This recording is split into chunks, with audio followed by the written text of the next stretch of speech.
Republican Representative Lauren Boebert has always tried to distance herself from the Q people, while at the same time embracing them behind closed doors.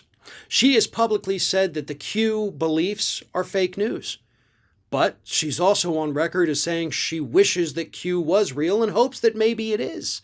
So she's been giving these mixed messages, right? She's got a lot of support from the Q people, but doesn't want to publicly embrace them.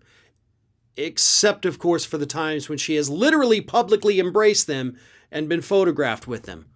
Oh, and of course, there's also the fact that she currently has a Q couple running her restaurant in Colorado, Shooter's Bar and Grill. When she went to Congress, decided, obviously you got to have somebody to run it.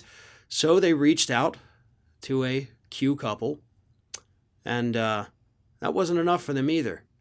She also brought in Q people to run her campaign office in Colorado.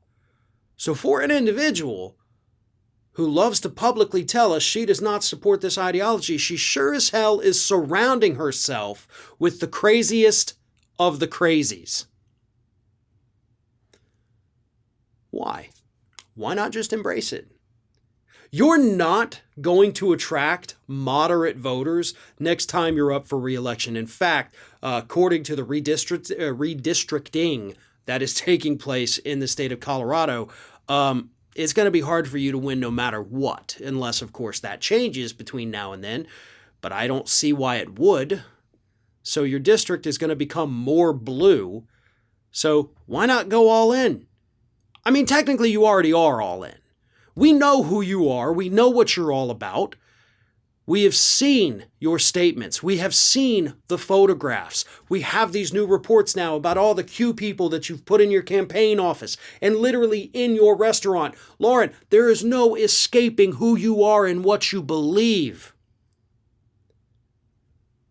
The problem is, if you continue to disavow these people, they may not support you anymore.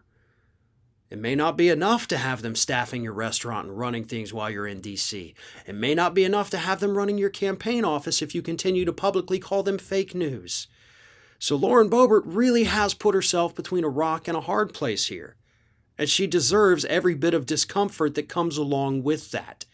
You have embraced these people for far too long. You have been photographed with them. Again, you got them in your offices, whether it's your public office or your private business. They're all around you because that is who you are. So stop trying to sell a public image because clearly you understand how dangerous it is to be associated with these nut jobs.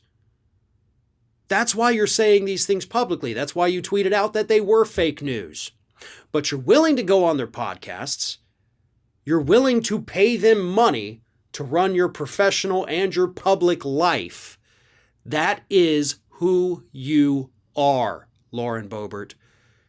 And there's no amount of public statements, no amount of disavowing that you could engage in that is going to separate you from the Q freaks.